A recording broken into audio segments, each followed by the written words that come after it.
Agora, Wagner, você vê como é que é importante esse assunto, resíduos, né? Como a gente tem que jogar luz sobre isso, porque ainda é um grande problema para o nosso planeta, né? Um dos maiores desafios que a gente tem, Bruna. Tanto que a BW, mais um tema que vem por aí, trata de resíduos. Só que agora vem do nosso núcleo de resíduos sólidos. E a nossa palestra vai se chamar Sustentabilidade Econômica e Financeira para o Setor de Resíduos. E eu sei que nós temos 2 palestrantes chegando aí, e esse eu vou deixar para você apresentar. Bora lá, então. São 2 feras também, só para variar um pouquinho aqui, né? Porque a gente não brinca em serviço nesse evento. Então vamos lá. Carlos Henrique Rossin é engenheiro civil, formado pela Universidade de Maryland, nos Estados Unidos, e com mestrado em administração de empresas pela The George Washington University, nos Estados Unidos. Possui mais de 20 anos de atuação profissional na área socioambiental. Foi diretor responsável pela área de sustentabilidade da PwC Brasil, é membro da Comissão de Sustentabilidade do IBGC e da Comissão de Resíduos Sólidos da ABID.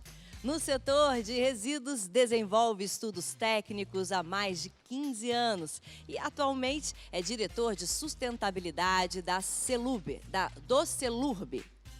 É isso aí, Wagner está aqui comigo. Celurb. Do Celurb, né? E do Celurb. E do Celurb. Boa! Então vamos lá. Márcio Mateus é presidente do Celurb e do Celur desde 1º de junho de 2016. Diretor da Cruz Azul de São Paulo, Saúde e Educação entre 2013 e 2015.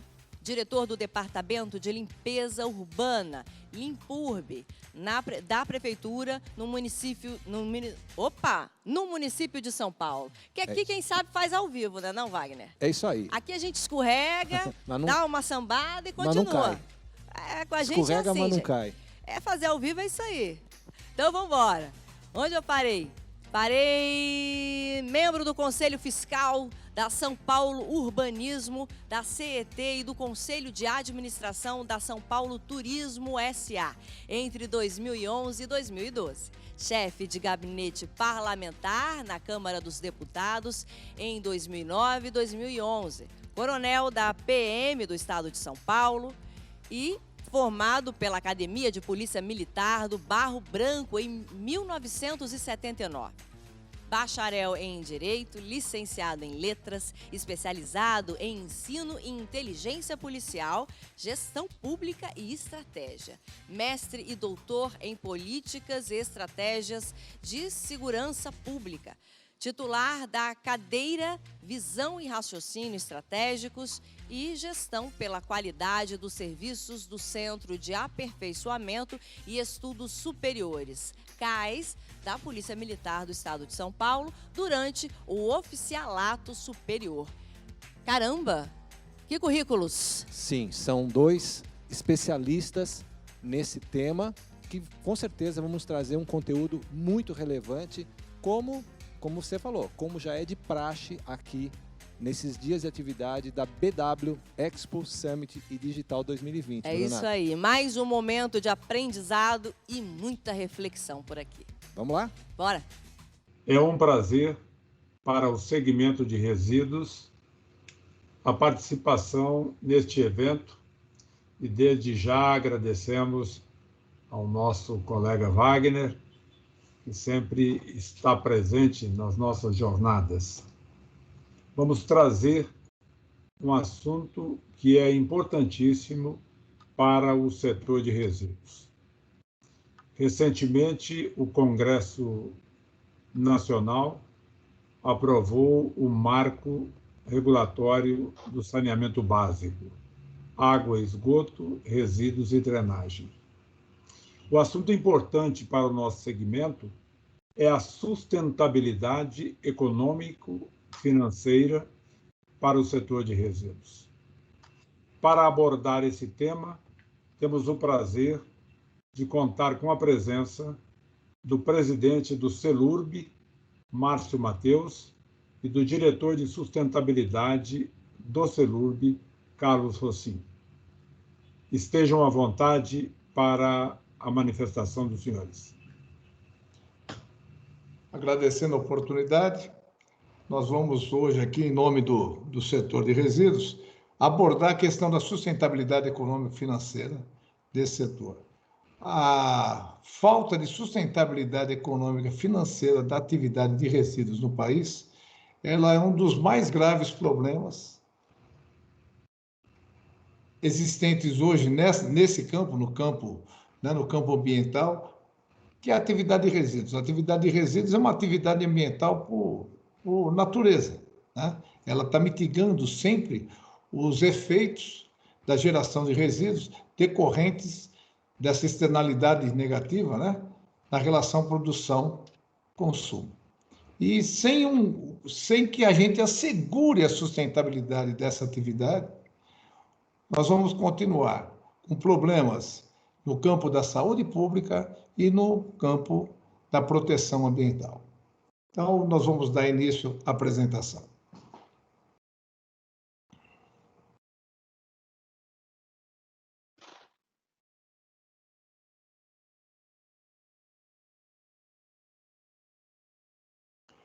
Então, acho que, em primeiro lugar, nós temos que falar sobre a natureza econômico-financeira dessa atividade, que nem sempre é muito bem compreendida. Vamos em frente?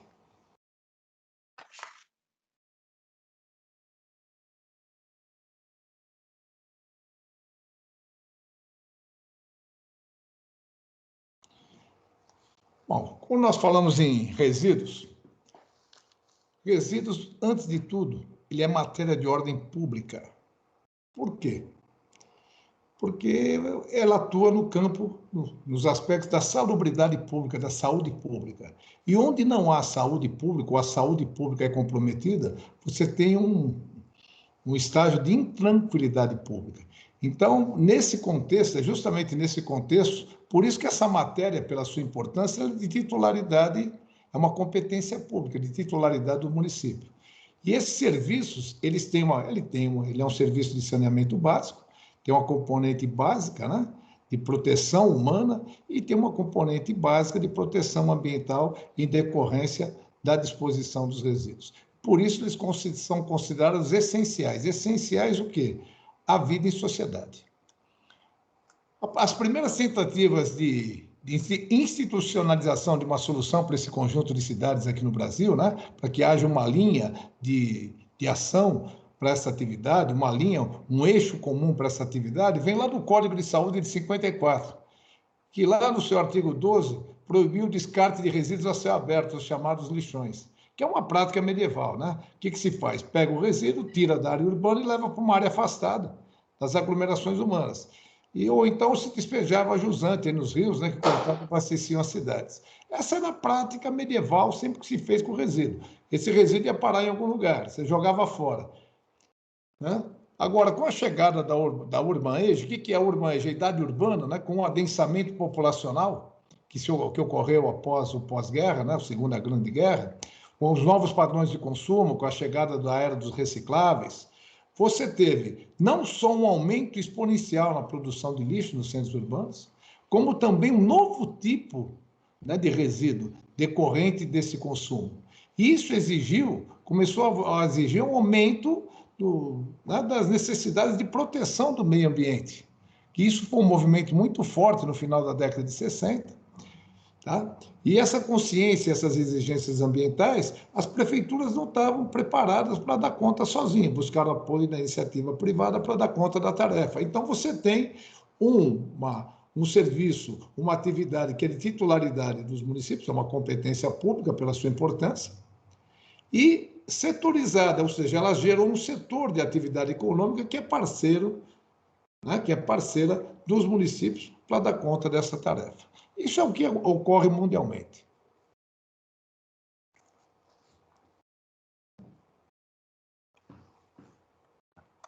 Frente, Marlene. Veja que interessante, né? Quando você tem esse movimento forte no final da década de 60 e início da década de 70, você começa a ter uma preocupação ambiental, repare, nós tivemos entre a lei e a realidade, né? Só em 2007, ou seja, 37 anos, praticamente, né? Década de 70, 37 anos depois, com a edição da Lei Federal 11.445, a chamada Lei de Diretrizes Nacionais de Saneamento, e depois com a Política Nacional de Resíduos Sólidos em 2010, é que você teve marcos regulatórios que se dispuseram a enfrentar esse desafio.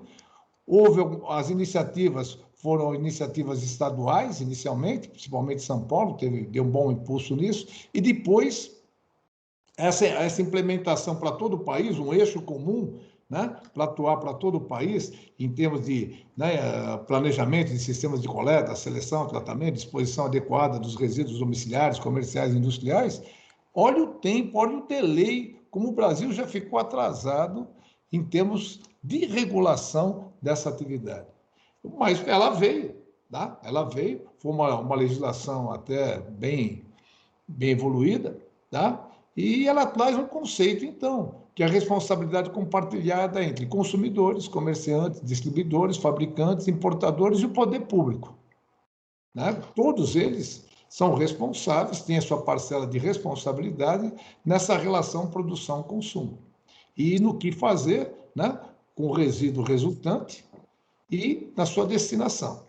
E a primeira questão é a proteção humana, como nós falamos, e a saúde pública, é manter as cidades limpas, criar ambientes saudáveis para que a sociedade, nos centros urbanos, possa se desenvolver, possa cuidar das suas atividades. A segunda é a proteção ambiental, não existe mais fora, né? Não dá para jogar fora, não dá para afastar para qualquer lugar. Você tem que afastar com responsabilidade ambiental. Então, você tem que ter uma destinação desse resíduo de forma ambientalmente adequada. E outra é a preservação dos recursos, é a sustentabilidade, né? É um desenvolvimento sustentável, preservar os recursos naturais para as próximas gerações, procurando otimizar os resíduos e reintroduzi-los de novo na condição de insumo na produção, evitando aumentar a atuação, a pressão sobre os recursos naturais.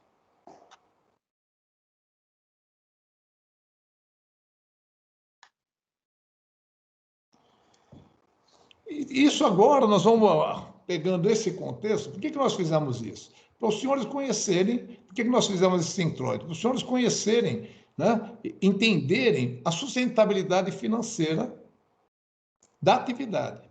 Então, quando você tinha preocupação inicial, você vai ver, inicialmente, a preocupação inicial com a preservação da saúde pública dos centros urbanos.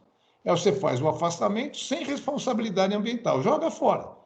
Hoje não existe mais fora, mas era jogar fora, era afastar do centro urbano, porque lá o lixo não ia trazer problema nenhum para o ser humano. Tá? Não se tinha ainda a consciência ambiental.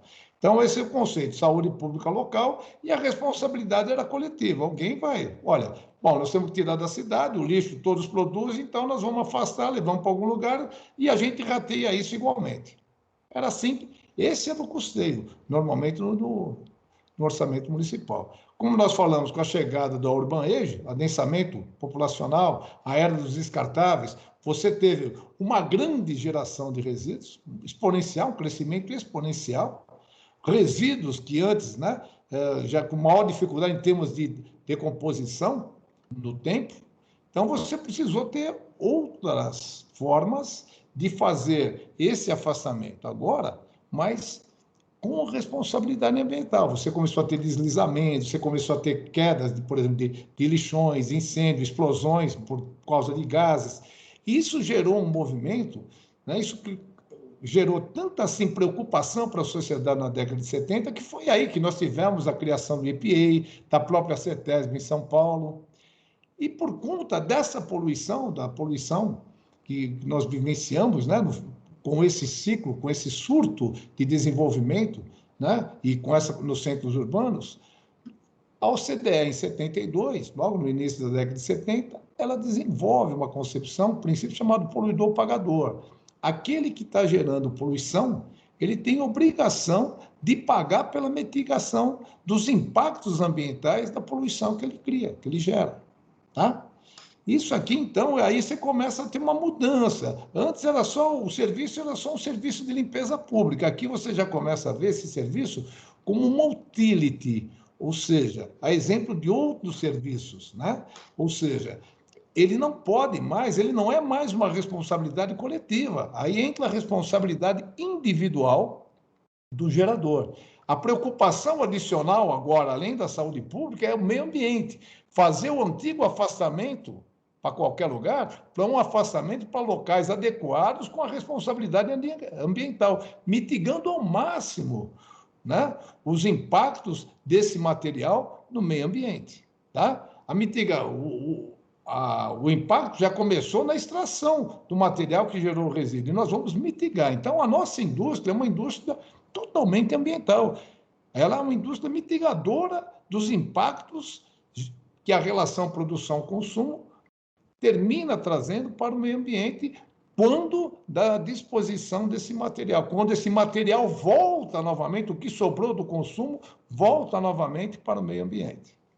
E aí entra a questão, bom, se antes você pagava isso com o orçamento municipal, era rateado entre todos, agora não, agora você tem a responsabilidade individualizada. Você tem condições de verificar quem gerou, quanto gerou, de onde saiu o material dele, para onde vai, e aí você pode criar uma arrecadação específica para esse fim. Você pode mensurar isso e cobrar por isso. Aliás, esse é um dever da administração, que ela deve instituir essa cobrança. Isso já está previsto na lei, está previsto na política. Tá? E a preocupação adicional é com a preservação dos recursos naturais, esse desenvolvimento da economia circular, que nós falamos, né, do desenvolvimento sustentável. E aí, mais do que a arrecadação meramente, você tem uma arrecadação específica pela estimativa de geração, quanto normalmente você estima que... Aí você vai fazer o quê? Uma estimativa, não mais uma estimativa, você vai aferir especificamente quanto foi gerado, o volume, o peso, e isso faz o quê?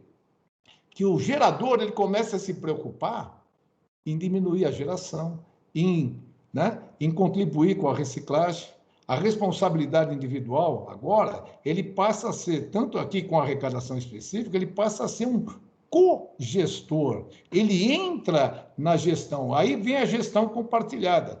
Ele entra na gestão e ele passa, o que nós chamamos de economia comportamental. Ele tem incentivos, né, para reduzir a geração, optar por materiais, né, por consumo de materiais que gerem menos resíduos, né, que tenham embalagens, ou que tenham menos embalagens, é mais ou menos o que acontece na energia elétrica, em tempos aí de escassez hídrica, né, que você tem dificuldades de geração, então o custo da geração, esse custo sobe, ele diminui o gasto, né, o consumo, e assim você tem um incentivo, essa cobrança modula o comportamento dele. Isso que é importante, e modula na questão da redução, né, do aproveitamento, do reuso, da reciclagem, e particularmente diminuir a geração, porque a geração no Brasil só vem crescendo ao longo do tempo.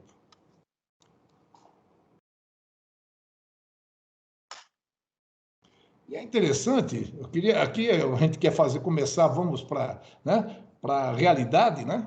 Ou seja, por conta dessa disposição da OCDE, reparem, os países, Estados Unidos, Suécia, Japão, já lá na década de 70, e olha que interessante, Curitiba, São Paulo, aqui, né, com grandes cidades, grandes capitais aqui, né, do Brasil, Austrália, Nova Zelândia, instituíram formas de cobrança individualizada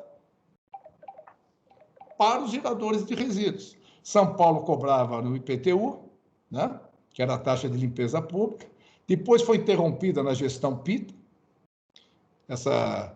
dizia que havia uma duplicidade, era o mesmo fato gerador, que era o IPTU, e na realidade não era, né? Depois, na gestão Marta, ela voltou na forma de TRSD, que era uma taxa autodeclarável. O indivíduo dizia, era um peito autodeclarável, ele dizia quanto ele gerava, tá, de resíduos, entrava numa determinada faixa e quanto pagava. E depois parou novamente politicamente, então São Paulo, vocês veem aqui, né, ele tem uma linha interrompida, né? E depois, reparem, outras localidades, né? Outras localidades, Taiwan, Barcelona, Bangkok, Caxias do Sul, foram adotando o princípio e estabelecendo mecanismos de cobrança pelo serviço. Tá? E, inclusive, a China. Mais recentemente, a China também adotou a cobrança pelos serviços. Tá bom? Então, a gente está mostrando aqui a implementação da cobrança individualizada.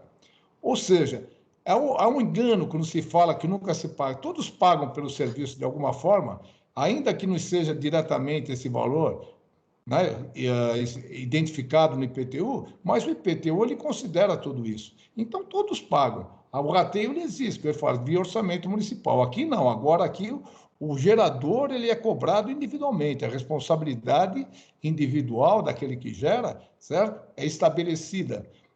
Você deixa de ter o grande condomínio, né?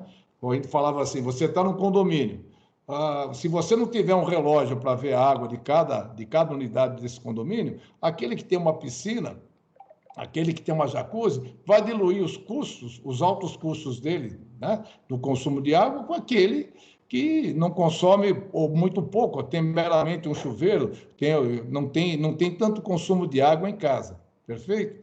E é mais ou menos isso que acontece nessa questão de você ter o quê? A administração, no caso, a prefeitura é a grande gestora, é o grande condomínio, né? E o orçamento municipal, então, ele acaba diluindo os custos de quem mais gera com menos gera.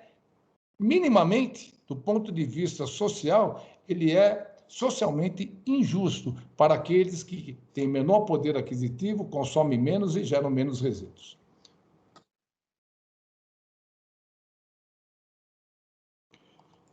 E aqui, por que o orçamento? E, além disso, o orçamento municipal. Primeiro, o que é o orçamento municipal? O orçamento municipal é uma prospecção. Né? Ele é certo, ele é uma prospecção que eu vou arrecadar. O gasto, normalmente, é mais certo do que a receita. Né? O gasto público, ele já está praticamente delimitado, mas o orçamento, você tem uma prospecção. Né? E, normalmente, ele é certo. A conjuntura econômica, social do país pode influenciar muito o orçamento. Nós estamos num momento de pandemia, por exemplo, agora. Retração da atividade econômica. O orçamento, no caso, a receita dos municípios caiu enormemente, quase a ponto de comprometer o pagamento dos serviços dessa atividade. Esteve a ponto de colapsar. Se não fosse aquele plano, né, da federativa aí de apoio, né, ao combate à Covid, que aportou recursos para os entes subnacionais, nós poderíamos ter tido um colapso dessa atividade em meio à própria pandemia, agravando ainda mais o quadro o caos no tema de saúde pública gerado por essa pandemia. E aqui a gente coloca essa questão. E os gastos públicos podem deixar de ser efetuados. E vamos ver um perfil, né, do orçamento. Por questão constitucional, os municípios são obrigados por dicção constitucional, os municípios são obrigados a gastar 25% do orçamento com educação, 15% de saúde, em média, os gastos com pessoal 50%. Desses 10% que sobram, nós já vimos, né? Sobra 10% para custear todo o resto. Limpeza urbana, transporte, obras, pavimentação, zeladoria. E a limpeza urbana é normalmente a quarta maior despesa, porque é muita gente, é muito resíduo, quantidades, né, enormes. E aqui a gente já começa a ver o seguinte: qualquer desequilíbrio aqui, qualquer frustração de receita, aqui o que? Os serviços tendem a ser comprometidos. Ou seja, a sustentabilidade do serviço fica comprometida, naturalmente. É por isso que a gente está trazendo para os senhores um retrato. Nós desenvolvemos com a PwC um estudo chamado Índice de Sustentabilidade da Limpeza Urbana. Era uma forma de aferir o cumprimento das metas da Política Nacional dos Resíduos Sólidos pelos municípios.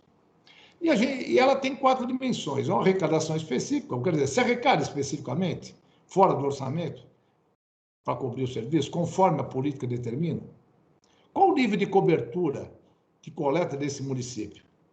Quanto ele destina corretamente seus resíduos? Quais os índices de reciclagem praticados, né, em favor da economia circular? E a gente vai verificar a relação claramente entre a arrecadação específica e a eficiência nas responsabilidades, nessas metas de cobertura, de coleta, de destinação e de reciclagem. O Nordeste, ele tem só 7% dos municípios que cobram taxa ou tarifa. A cobertura da coleta é de 66%, a destinação correta é de apenas 15%, ou seja, né, 85% dos resíduos tem destinação incorreta naquela região, e a reciclagem é meramente de 1%. Aí nós vamos ver a região norte. Ela tem 17 municípios que cobram taxa ou tarifa, e mesmo assim parcialmente, os senhores vão ver. A cobertura da coleta é 67%, destinação correta só 14%, reciclagem 1%. Centro-Oeste começa a melhorar, 24%, cobertura de coleta 79%, destinação correta 30%, reciclagem 2%. Sudeste 44%, tá?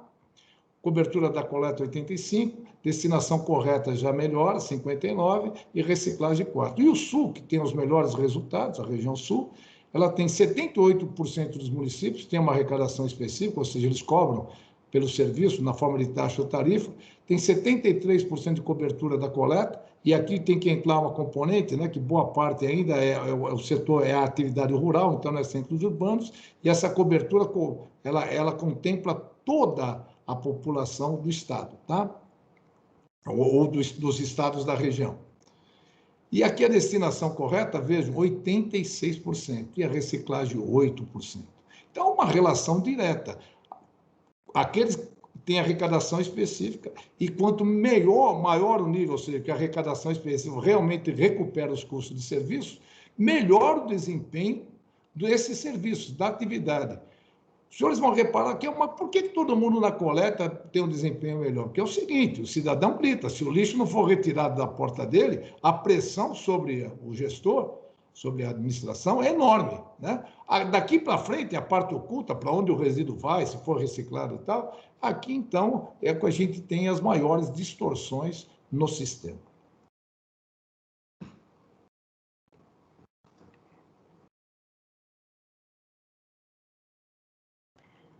Bom, o que eu vou mostrar para vocês aqui? Essa aqui é a radiografia do Brasil, onde há arrecadação específica. Os senhores vão ver no mapa aqui, ó, quem cobra e recupera 100% dos custos da atividade. 100%. Vocês vão ver que isso é muito pouco no país. Quem cobra acima de 75% e menor que 100%. Vocês vão ver aqui em verde, no mapa. Acima de 50% e menor que 75%. Acima de 25% e menor que 50%. Abaixo de 25%, ou nem sequer tem arrecadação ou nem informação em branco aqui, ó. O país é a grande parte do país, a grande maioria, né? A quase integralidade do país, saindo aqui das regiões sul, né? Sudeste, com algumas poucas ilhas, né? No restante do país, os senhores vão ver que não cobram. E o retrato é esse aqui, ó. É uma radiografia, é um negativo, né? É o negativo da fotografia. Todos aqui que não cobram destinam inadequadamente seus resíduos em lixão. Destinação inadequada em lixão, destinação adequada em aterro. Os senhores vão ver aqui, ó, tá? A relação é direta, né? Quem não tem arrecadação específica está na era medieval, praticando o afastamento sem responsabilidade ambiental, gerando um passivo ambiental enorme para o país e que só se agrava ano a ano.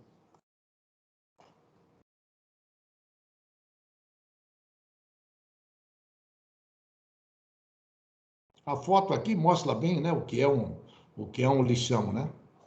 Os senhores estão vendo muito claramente aqui, ó. Então, cerca de 3.352 municípios brasileiros dispõem adequadamente mais de 29 milhões de toneladas de resíduos em lixões, ou chamado aterros controlados. É um eufemismo, né? É um eufemismo. Quando os senhores ouvirem a expressão aterro controlado, não é um aterro sanitário. É um aterro que tem o acesso é controlado, né, para não ter o acesso para todos entrarem, e simplesmente pega-se o lixo e joga-se terra em cima, sem nenhuma proteção de solo, sem nenhuma captação de gás, captação de chorume, né? Isso aqui é um eufemismo. É um lixão, né? É um lixão aterrado. Essa aqui é a realidade. E depois aqui os senhores vão ver, 61,6% dos municípios não estabeleceram qualquer fonte de arrecadação específica, ainda que parcial, tá? E por conta disso aqui, 80 mil toneladas diárias de resíduos são despejadas de forma incorreta. Aí, quando nós vimos aí que 80% dos plásticos dos oceanos eles vêm dos continentes, isso aqui está bem claro. Ó. O plástico é um material leve, superfície. O Brasil, pela hidrografia rica que tem, né? A chuva carrega isso para qualquer córrego próximo, tal, vai parar nos rios e nos rios ao continente. Isso aqui é muito fácil perceber como é que o nosso plástico ele vai parar nos continentes.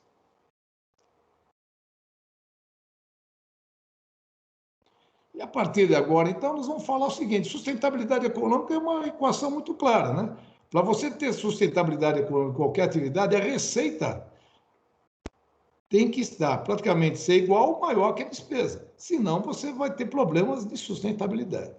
Nesse aspecto, agora eu vou pedir a contribuição técnica do Rossim, né, nessa área de sustentabilidade, que é o nosso diretor de sustentabilidade, para dar continuidade na apresentação. Por favor, Rossim, a palavra é sua. Obrigado, senhor Matheus. Bom, nós vamos aqui falar sobre um trabalho feito pela Ernst Young, que é um trabalho que foi encomendado pelo setor, justamente para fazer um levantamento, né, dos modelos de cobrança e como é que essa cobrança acontece ao redor do mundo, né, para poder ter essa leitura de como é que é cobrado, quem cobra, quais são os avanços em relação a essa questão, como isso reflete na gestão. Então, aqui são os países, né, que a gente foi feito todas essas análises.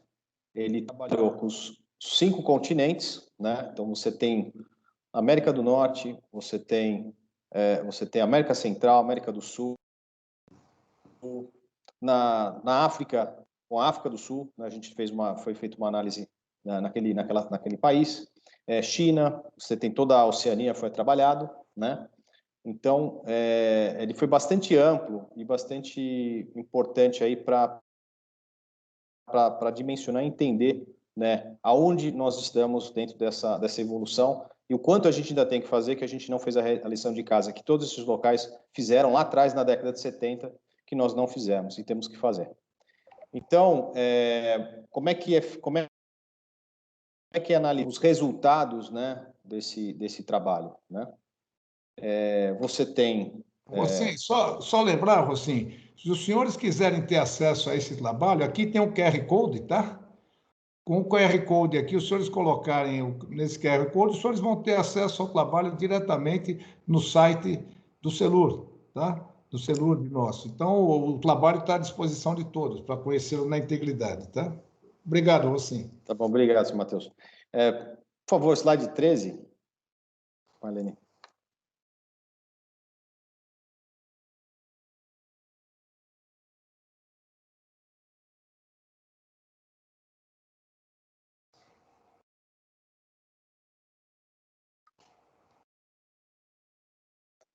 Aqui estão todas as localidades que foram estudadas nesse trabalho, tá? Então você tem essa amostragem aí dos 5 continentes.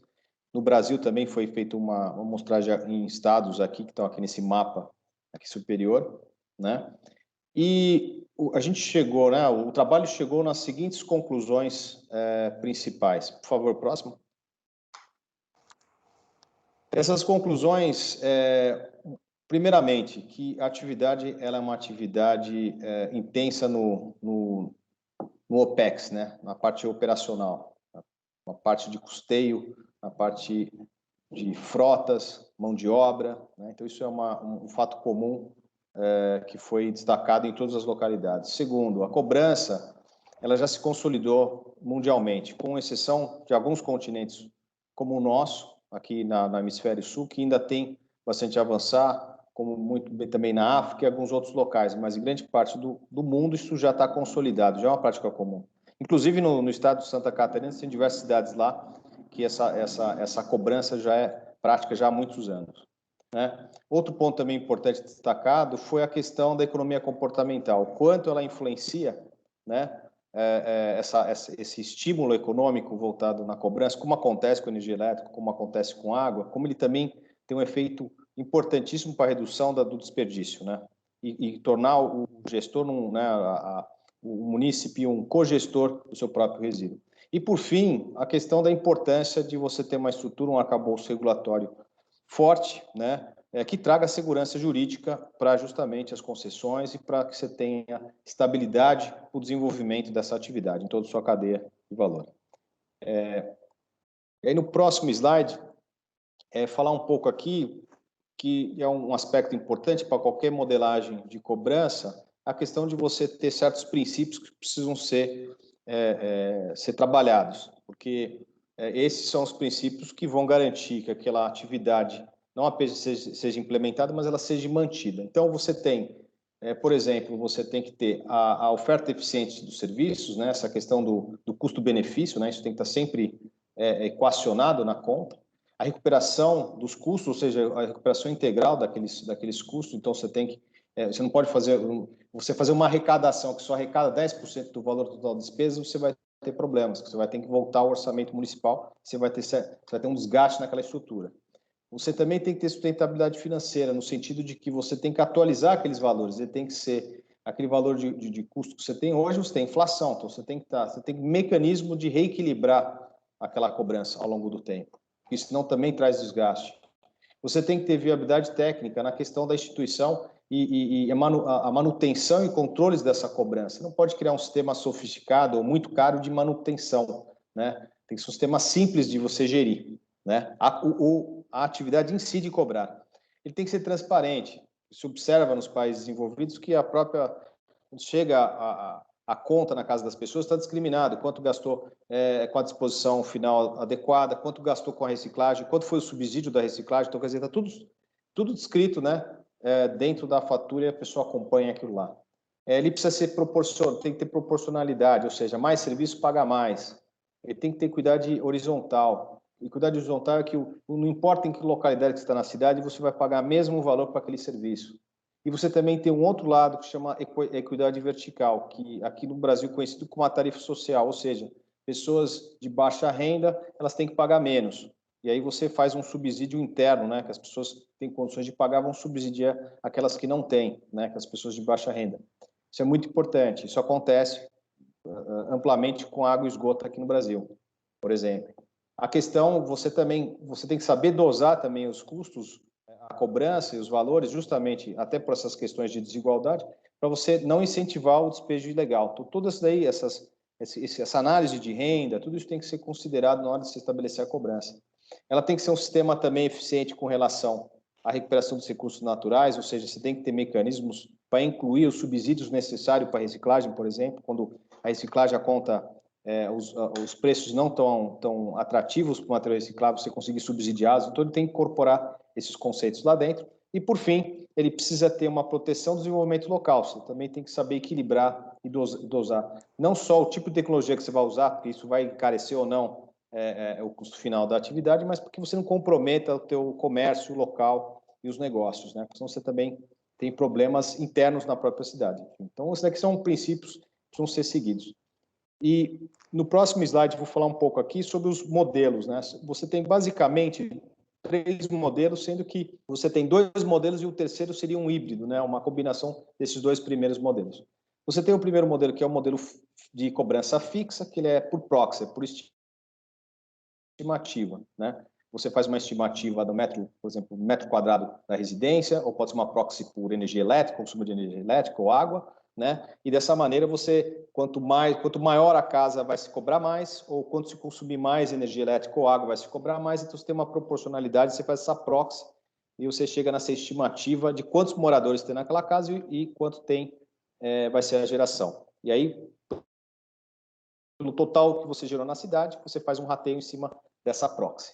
Ele é muito bom, no ponto de vista que ele é um sistema bastante simples de implementar, simples de manutenção, e ele tem uma coisa que é importante, que é a equidade vertical. Esse modelo de cobrança permite que você, em certos bairros, você cobre um valor diferenciado, se é um bairro de baixa renda, enfim, se aplicar, vamos dizer, a tarifa social. O outro modelo, que é o modelo mais avançado e que é o por utilização, esse é o que é conhecido mundialmente como PAYT, né, que é o Pay as you Throw. Quanto mais você gera de resíduos, você vai pagar mais. Ele é pelo container que você vai adquirir na tua casa ou pelo saco de lixo. Muitas vezes você quando você compra o saco de lixo, você já está pagando aquela tarifa de todo o processo da coleta, tratamento do resíduo. Então, quanto maior o saco de lixo, você vai pagar mais. Então, você consegue controlar no dia a dia essa geração e quanto você vai pagar. E, por fim, o de combinada, que ele é um modelo fixa, né, que seria esse que é por uma proxy, né, por metragem, só que o que acontece? Quando você chega no comércio, se você fizer uma proxy, você talvez vai ter problema com, por exemplo, uma loja pequena ou um comércio de comida pequena, né, espaço, metragem muito pequeno, só que ele produz muito resíduo, que vende, né? Então, nesses casos, você pega o comércio e você faz a cobrança por utilização. Então, o residencial fica uma cobrança fixa e para o comercial fica por utilização.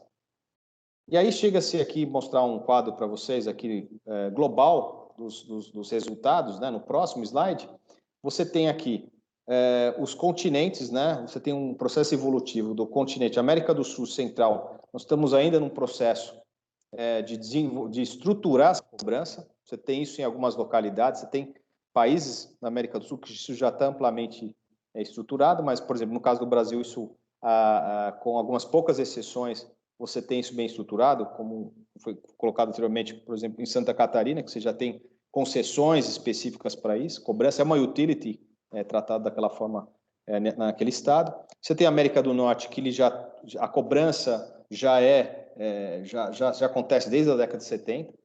Eles estão migrando agora para modelos mais sofisticados por utilização, como esse do PATE, né, que é por saco ou por container não, por tamanho do saco. Isso você vê muito na costa oeste, na Califórnia, em Oregon, em Washington, no estado de Washington.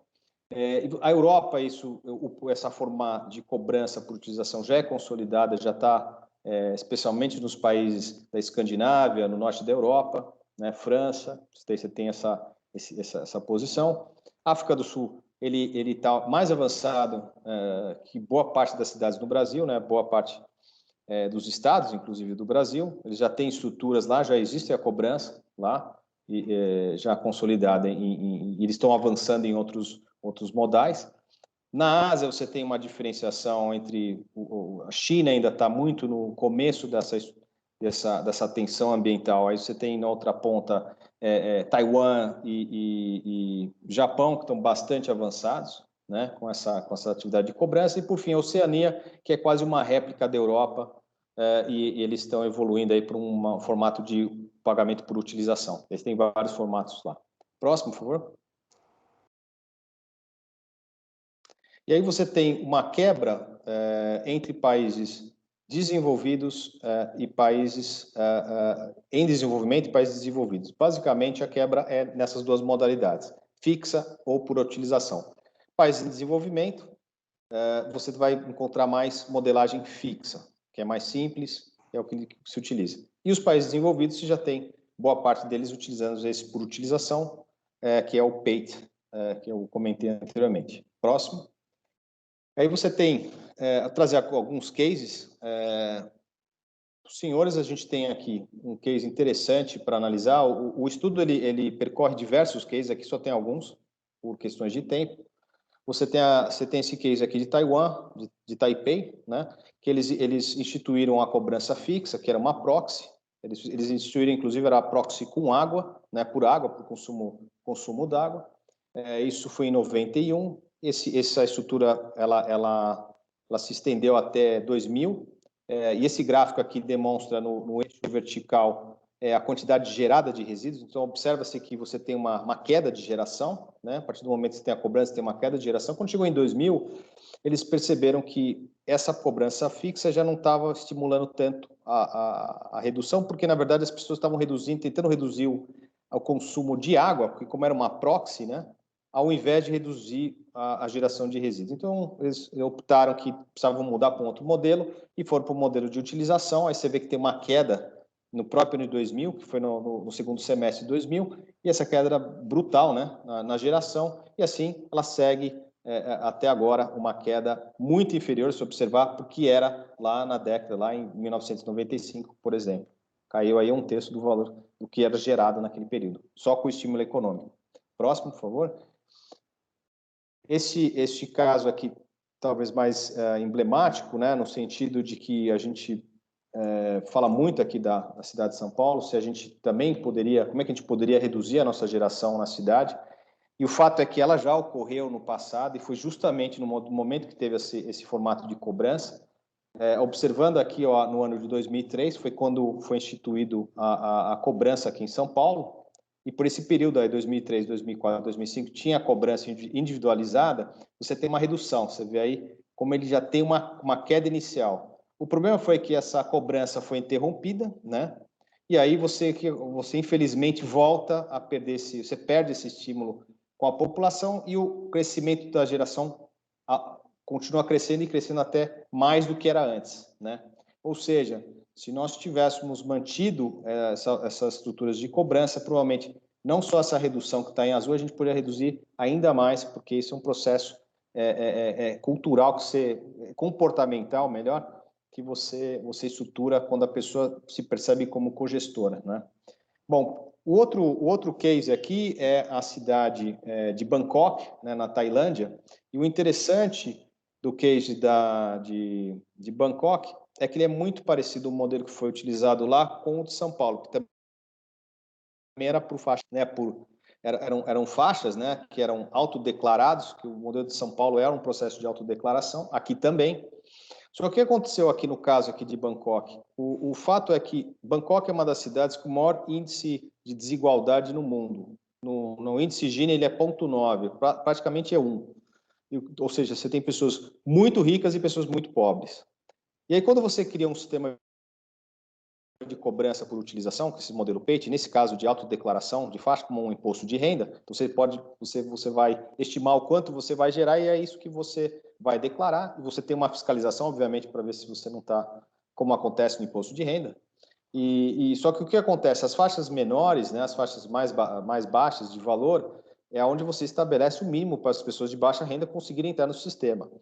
O problema é que quando você tem esse degrau muito grande dentro da população, você não consegue depois, ao longo dos anos, por questões até de impactos políticos, né, você mudar esse valor dessa tarifa. Então, aqui, nesse caso de Bangkok, eles estão há 15 anos com o mesmo valor, eles não conseguiram alterar. De modo que esse sistema de arrecadação, ele já praticamente não cobre mais, chega nem cobrar 50% do total da despesa. Então, você volta a depender do orçamento municipal e sofrer todas as pressões né, que acontecem, né, porque você está justamente gerenciando esse valor no local errado, né? Então, essa é um case interessante. O próximo case, para finalizar, ele é o case de Joinville. No Brasil, nós temos já há alguns anos estruturas de cobrança por tarifa, concessões, como acontece com energia elétrica, água e nesse caso aqui, com resíduos sólidos. Então, a cobrança, o próprio prestador de serviço, ele cobra diretamente ao usuário, você tem uma relação direta, que é muito importante, né? Porque o próprio prestador de serviço tem um entendimento melhor das necessidades do usuário e vice-versa, né? Então, da mesma forma que acontece com telefonia, enfim, dos demais serviços que a gente recebe em casa. Então, lá tem esse sistema já há alguns anos, ele é uma cobrança fixa, no sentido que ele é uma proxy, ele trabalha pelos diferentes parâmetros, né, que são analisados, inclusive a tarifa social, então ele tem isso, e isso funciona muito bem, né?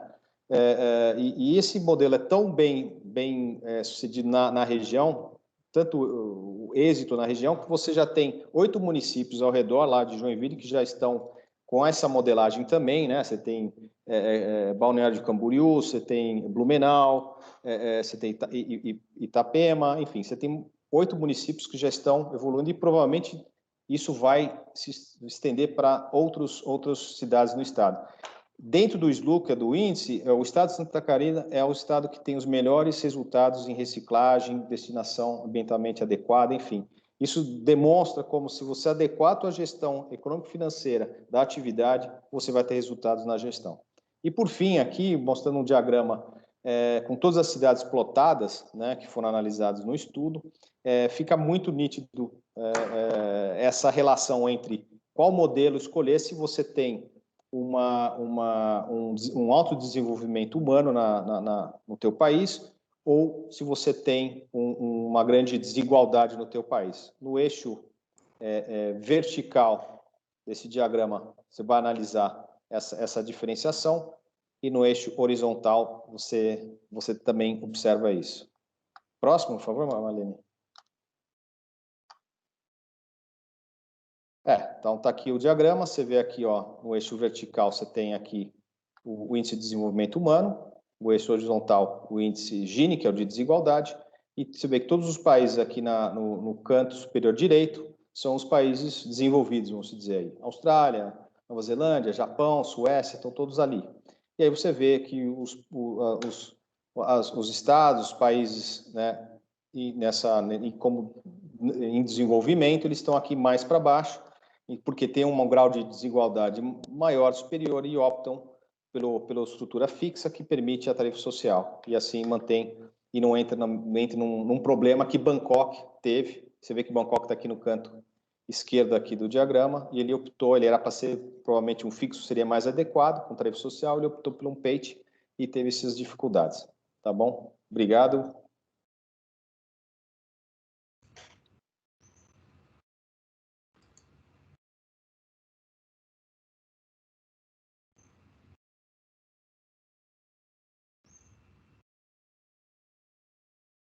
Próximo slide.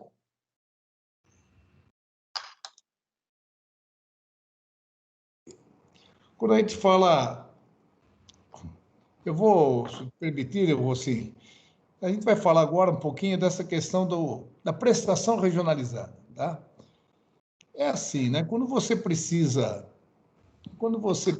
de um metrô, se você não pensar no universo mínimo de 1 milhão de pessoas, você não vai ter escala para sustentar uma estrutura de metrô. Quando você pensa em limpeza urbana, manejo de resíduos sólidos, se você não tiver um número razoável de pessoas, minimamente 200 mil pessoas, quando o ideal seria, a gente trabalhar em torno de 800 mil pessoas para cima, para você ter um bom conjunto de infraestrutura, né, que realmente gere escala para baixar os custos da infraestrutura de manejo de resíduos, da coleta, dos locais de transporte, de tratamento e de disposição final. E aqui precisa ser uma questão que nós temos que olhar com muita clareza, né? Quando você pensa em abastecimento de água e esgoto, lá o CAPEX, né, é mais relevante que o OPEX. Ou seja, a própria rede já opera. Quando você faz o investimento na rede, na infraestrutura, a água ela opera naturalmente. Aqui não. O resíduo que nós fazemos aqui é uma grande reversão. O OPEX é mais importante. Tudo aquilo que chegou na casa das pessoas chegou por meio de transporte. E na hora de sair, vai sair por meio também de transporte. Então, ele é um setor predominantemente logístico em que os custos operacionais para remoção e deslocamento dos resíduos das cidades para os locais de tratamento de destinação são muito expressivos. Reparem, então aqui no serviço de água e esgoto, o CAPEX é mais relevante. Aqui, no OPEX, ele é mais dependente, efetivamente, certo? De uma estrutura de custeio, de uma estrutura de cobrança, do que o próprio abastecimento de água e esgoto. Tá? É só para a gente entender as diferenças e a gente começar a discernir bem as diferenças e as necessidades. Vamos em frente?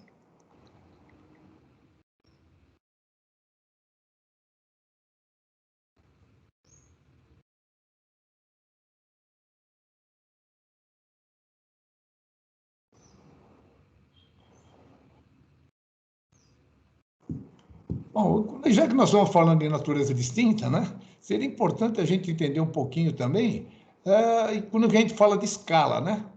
Bom, se eu preciso de escala, como eu falei, né?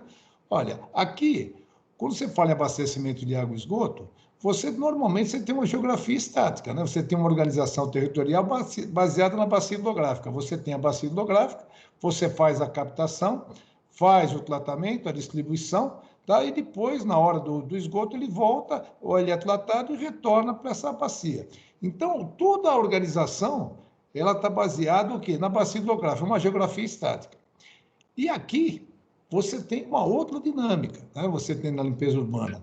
A organização territorial se dá em torno de um conjunto de estruturas, a malha de transporte, as localidades de geração, as localidades de tratamento, disposição, transcende os limites municipais, né? Tem um município leva seu resíduo para outro, né?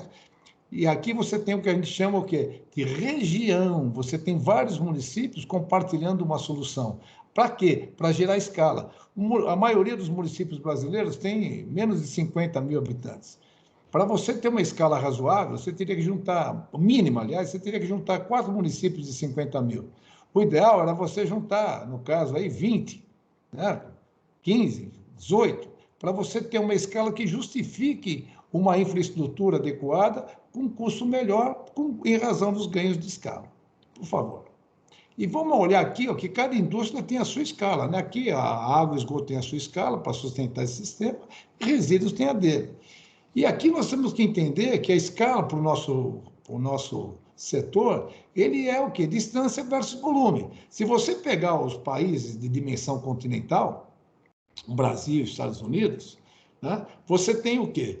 Pequenos municípios dispersos por um território muito grande, a grandes distâncias. Então, o nosso custo logístico é muito maior do que o custo logístico na Europa. Tá? Tudo bem? Porque as distâncias são maiores para você levar os volumes. Aqui não, os custos são mais baixos. E aqui, só que aqui tem um problema, eles têm dificuldade de disposição de área para aterros sanitários. Então, eles buscam soluções que garantam que aumente a vida útil do aterro. Tá? Ou seja, países de dimensão continental, certo? Como o Brasil e Estados Unidos, a opção mais adequada são os aterros sanitários. Por quê? Porque eles têm volume, eles têm pequenos municípios dispersos, com baixa densidade, né, demográfica, que precisam se juntar, e eles precisam ter um aterro sanitário regional que possa receber, e todos compartilhando essa infraestrutura conseguem diluir os custos, né, em função dos ganhos de escala. É um pouco diferente na Europa. Então, a Europa é sempre mais custoso o tratamento. Nós vamos ver no próximo slide.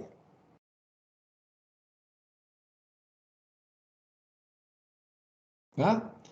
Reparem aqui, ó, né, realidades diferentes, tá vendo? Se você pegar no mundo, as soluções são basicamente essas: aterro sanitário, incineração, as UREs, né? Você dá hoje a usina de recuperação, incineração gerando recuperação energética, compostagem, reciclagem. Os tratamentos são esses, tá?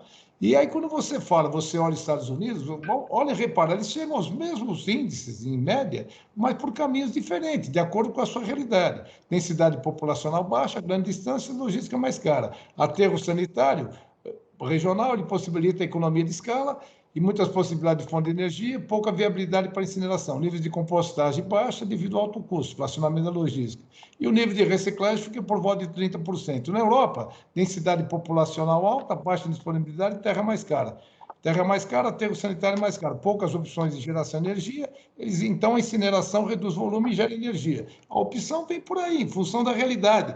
E às vezes a gente não entende, o pessoal confunde as coisas, quer colocar, né, soluções estranhas à nossa realidade, que vai então tumultuar o ambiente de soluções que o Brasil precisa. E o aterro sanitário é, entre todas as soluções, a solução economicamente mais barata, mais viável, e particularmente quando ela tem esse alcance de escala em função da sua característica regional, de atender a vários municípios ao mesmo tempo. Vamos para o próximo slide. Por isso aqui, eu mostrei aqui as despesas, né? Obviamente, você olha as despesas na Europa, com os Estados Unidos e com o Brasil, a gente percebe realmente a diferença. Nós queremos ter isso. Tá bom, mas você sabe que os custos vão ser mais elevados, tá? Portugal, por exemplo, fez um trabalho e tal, ele dividiu o país em várias regiões e cada região optou por as suas soluções. Aquelas que optaram por soluções mais, assim, tecnologicamente mais avançadas, né? Hoje estão já querendo refluir porque estão com custo muito avançado e estão querendo se aproximar daquelas que optaram por soluções mais viáveis economicamente. Por favor.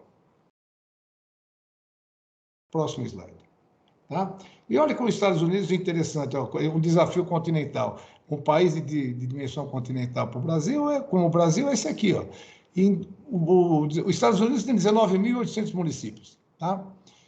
Eles tinham, então, na década de 60, 20 mil lixões. É a coisa que tem no Brasil. O índice de reciclagem na época era 6%. Aí, quando a gente começa os primeiros atos, né, dispondo, regulando a questão da disposição de lixo, né? Aí, na década de 70, como nós falamos, começa, né, com a chegada do EPA, né? Você começa a ter várias legislações, até chegar no Superfund, para fazer a remediação de áreas degradadas nesse período de alta, né, poluição dos recursos, né, no caso de poluição ambiental. E você vai perceber o seguinte, ó, como é que eles fizeram essa reversão? Eles foram eliminando lixões, os aterros que, quando haviam, eles foram transformando esses aterros em aterros regionais, ganhando escala. E olha que interessante, hoje aqui, ó, eles têm 1.800 aterros, esse número, inclusive, já diminuiu agora, né? Já diminuiu bem, eles já estão em torno de 1.300, mas aterros regionais, grandes. Os índices de reciclagem pela concentração aumentaram e eles usam o gás, o biogás, né, gerados nesses aterros para geração de energia. Então, hoje já geram aí 2,25 gigawatts ano. Tá? É só para os senhores terem uma noção, claramente, como se resolve. Então, a solução para o país hoje, por isso que a gente fala em prestação regionalizada, você tem que buscar o quê? Que um conjunto de municípios se utilizem, compartilhem essa mesma infraestrutura para gerar escala e reduzir os custos. É isso, tá? E assim também trazer uma componente para a cobrança que é a chamada modicidade tarifária. Por favor, vamos para frente? Olha, eu vou dar um exemplo aqui do Brasil, tá? Vou dar um exemplo muito claro aqui no Brasil, tá? Nós tivemos aqui a redução do custo unitário com ganhos de escala na regionalização, que esse projeto aqui foi no estado do Mato Grosso do Sul, tá? O estado do Mato Grosso do Sul, ele regionalizou, ele foi criando aterros regionais. Vejam aqui a evolução, ó. Vejam aqui a evolução, tá? Ele foi trazendo o quê? Ele foi acabando com os aterros individuais, foi trazendo os aterros, né? No caso aqui, os aterros nossos aqui, né? Ele foi aumentando, foi diminuindo os custos, né? Tá vendo? Ó? Na medida em que ele foi gerando aterros regionais. Então, ele partiu aqui de custos mais altos, aqui, ó, para hoje ter, em termos de 60, 80 toneladas, praticamente o custo unitário da tonelada recebida, que são os custos praticamente que se praticam, né, nos grandes centros onde você tem uma boa capacidade de escala. Quando não tinha, era obrigado a pagar bem mais caro. Isso aqui é um exemplo na variação dos custos da demanda diária de tratamento de resíduos só para cada arranjo. Isso aqui foi um trabalho. Como é que eles fizeram isso? Aterros regionais, certo? E os municípios em volta, vocês estão vendo aqui, ó, nessa parte, nesse em preto aqui, ele recebe os resíduos de todos os municípios no entorno. Isso aqui é bem diferente, né? Como ele vai ajudando, quando quando você atende a menos municípios ou quando você tem um aterro sozinho. Os custos vão subindo, pouca tonelada, você vai aumentando as toneladas, você vai baixando os custos. Quer complementar alguma coisa, assim, nesse aspecto? Não, acho que o ponto importante da questão é que isso aqui, o setor é um setor de escala. Então, é como se fosse o setor elétrico ao contrário. Você vai conseguir viabilizar uma grande usina de hidrelétrica porque você vai ter o abastecimento de energia, né? Vai fornecer energia para poucos municípios. Você não conseguiria viabilizar uma Itaipu, por exemplo. Você ia ter um monte de, provavelmente, térmicas bastante caras, porque você simplesmente não tem viabilidade econômica. Então, aqui é a mesma situação. Aqui é importante a escala para redução de custo. Obrigado. Vamos em frente. Tá vendo? Aqui, ó. Isso aqui foi o que aconteceu no Mato Grosso do Sul, né? Eles têm 63 municípios, tá? Tudo bem? 16 municípios hoje, ao início do programa em 2020, eles mudaram isso aqui, ó, muito rapidamente, tá vendo? Eles tinham toda essa questão aqui, ó, o vermelho todo, a lixão, né? Tudo bem? 63, ó, disposição final adequada, agora, né? E 16 só inadequado. Dá um clique aqui, Marlene, vamos ver se aparece a evolução. Tá? Os senhores vão vendo aqui, a regionalização prevista no conceito do consórcio. E às vezes a gente tem uma ideia, olha, o pessoal fala, vamos então auferir escala, juntando os municípios num consórcio. Não há necessidade disso. Volta para isso, Marlene. Não há necessidade disso, né? O que a gente percebe é o seguinte: o consórcio ele pode funcionar? Pode, mas a escala não está na governança, a escala está na solução, está no empreendimento da solução. E aí o município ele pode simplesmente contratar direto com, né? Aqui tem uma diferença com água e esgoto que nós precisamos deixar claro. Na água e esgoto, ninguém pode fazer um empreendimento de água, porque a água é um bem de todos, é um bem coletivo, é um bem natural, é um bem de todos. Então, diferentemente do aterro, o aterro é um empreendimento. Você compra uma área, licencia tal e opera, tá? E aí você tem o que? A livre iniciativa dando soluções para o próprio município. Isso é importante, né? Essa é a situação que ocorreu no Mato Grosso. Enquanto passa para outra, Marlene, de novo, para aquela outra transparência. Então, repare aqui, ó, quando eles buscaram fazer com o conceito de consórcio, né, não parou em pé, porque muitas vezes você tem um outro aterro lá do lado que está dando soluções mais baratas do que está no próprio consórcio. Como o município fala assim, pô, eu vou ficar engessado nesse consórcio pagando mais quando eu tenho uma oferta de mercado lá mais barata. Então, o mercado é o que quem é da iniciativa privada tem isso muito claramente, né? O mercado ainda é o melhor mediador, tá? Para soluções que a sociedade precisa, tá bom? Vamos em frente? Hoje só um que está em pé. E com isso aqui, como é que nós pensamos o setor aqui? Por isso que a gente fala aqui, oferta de mercado. Atende municípios de porte grande, médio e pequeno. E ela atende vários municípios. Ele faz a contratação direta com aterro regional privado e destina lá. À medida em que você vai aumentando isso, você vai reduzindo os custos de operação, certo? E você vai baixando o preço nessa região. A outra forma, essa aqui é a livre iniciativa total, certo? É o setor funcionando com uma livre iniciativa, que é a característica dele, é um setor privado, oferecendo soluções por sua livre iniciativa, conta e risco, tá? Para os municípios que assim o quiserem. O outro modelo é chamado concessão âncora. O município faz uma concessão com a iniciativa privada, concede tal, ele monta uma solução de aterro, uma solução de tratamento, certo? Outros municípios, e já com maior capacidade, outros municípios, ele pode se ancorar nessa concessão, por isso a gente chama de concessão âncora. E aí eles entram, né, e faz uma receita acessória para o operador, ou pode pagar ou não uma outorga ao município titular da concessão.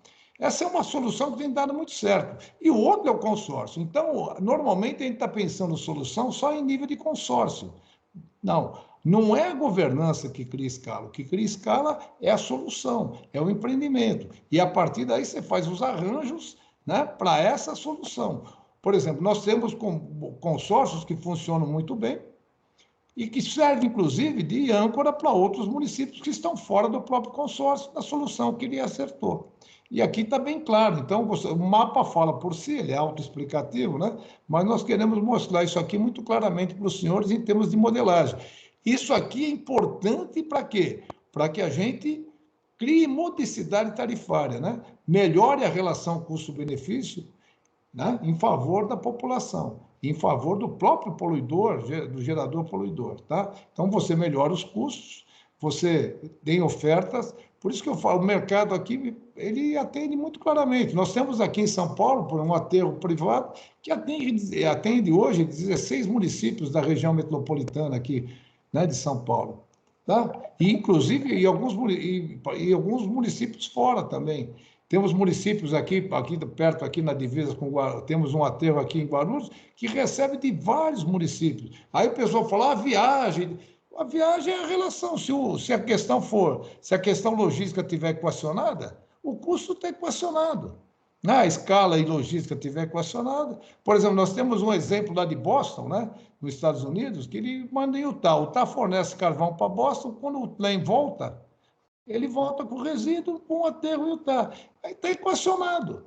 Tá? Então, essas questões para a distância dependem da solução, do arranjo logístico, do arranjo de custos logísticos que se estabeleceu. E o mercado ele é o melhor, né, local para pensar essas soluções, muito melhor do que a questão de você querer, né, formalizar governanças, né, oficiais para esse tipo de coisa. Ela faz parte? Ela faz parte, mas ele é um dos modelos. Não é o único modelo como se tende a pensar. Por favor, em frente.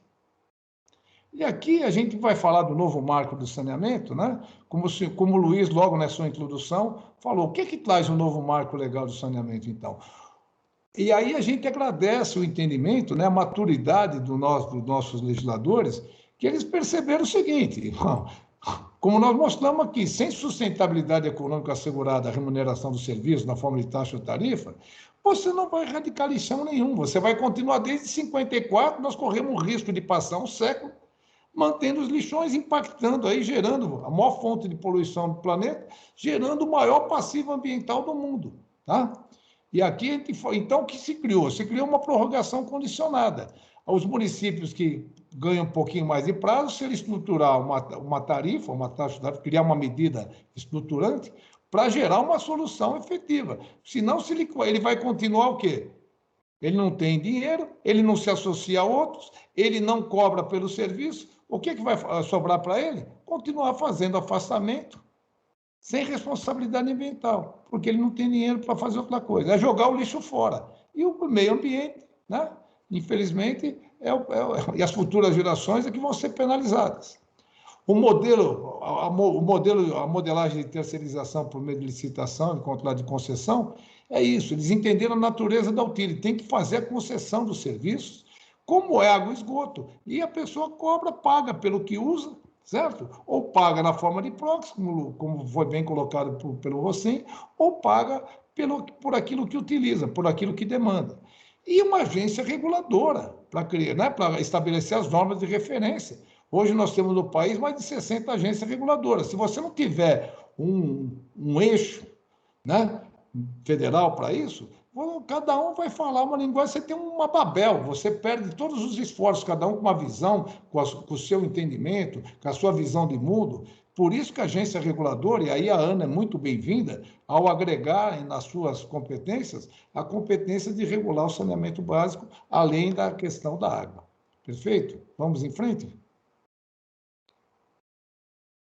Nós só falamos de um fluxo econômico aqui, né? Água e esgoto, normalmente, ele é concessão, né? Aqui a gente faz uma comparação com energia, né? A distribuição de energia, concessão, mas aqui não, ó. Aqui você tem a concessão com solução de mercado, na transmissão, no nosso caso aqui, dentro do manejo de resíduos, né? O transbordo, o tratamento, o aterro, tem soluções de mercado, a livre iniciativa supre. Não precisa só estar num contexto, né? Num contexto geral aqui, ó, sei lá, a iniciativa privada pode dar a solução. Você pode fazer o empreendimento necessário e colocar à disposição. É uma oferta, é a livre iniciativa atuando. Isso a gente poderia... Tá, mas pelo tempo a gente vai dar uma acelerada aqui, tá bom? Vamos em frente? Mas o mais importante aqui, quando a gente fala, é um fluxograma da estruturação de cobrança. Se você vai cobrar... É o que nós temos que fazer aqui, ó. Levantamento da gestão, pega a sério, se você de alguma forma, né, já tem o serviço, quanto é o custo, quanto custa o serviço que você paga, se você já tem algum custo, né? A elaboração desses custos, o que você está projetando em termos de melhoria para aquilo, certo? E aí você vai conseguir apurar os custos integrais com a gestão de resíduos, do que você já tem de referência e o que você pensa em termos de futuro. Aí você vai fazer, tendo isso, você vai verificar a capacidade contributiva, né? Ou daquele município, ou daquele conjunto de municípios, né?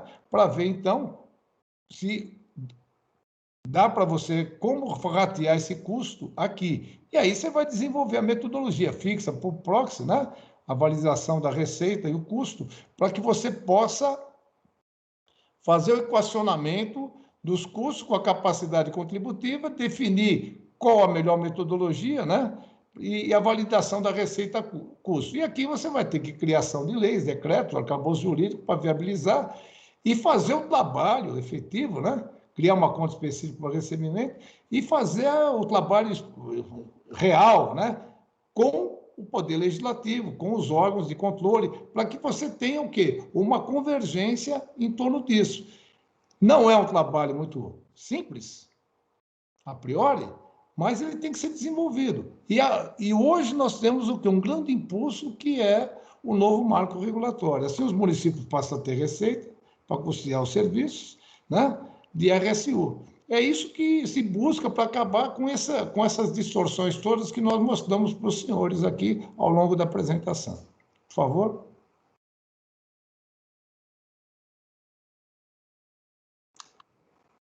Sintetizando tudo isso, nós temos que criar modelos regionais de solução com viabilidade técnica e econômica a partir da escala proporcionada pelo conjunto de infraestrutura, suportado por adequações legislativas que assegurem sustentabilidade econômica e financeira à cadeia de manejos. Modelo regional técnico e economicamente viável, levantamento da situação jurídica da região, você tem que convencer promotores, convencer os legisladores, reuniões regionais com prefeitos e promotores. Isso aqui é algo que o Mato Grosso fez muito bem. Ele seguiu esse caminho aqui, ó, e conseguiu mudar em 2 anos algo que ele não conseguia mudar há décadas. Tá? Ou seja, política pública não se faz de gabinete, se faz o quê? Indo a campo, conversando, se expondo, né? Defendendo posições, dialogando. Não é fácil, mas é assim que a gente consegue mudar a realidade. Ok, senhores? Essa é uma posição que a gente queria deixar para os senhores em prol da sustentabilidade do setor. Obrigado.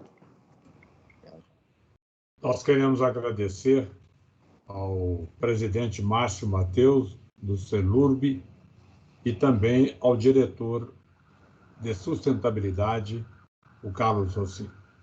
Muito obrigado a ambos.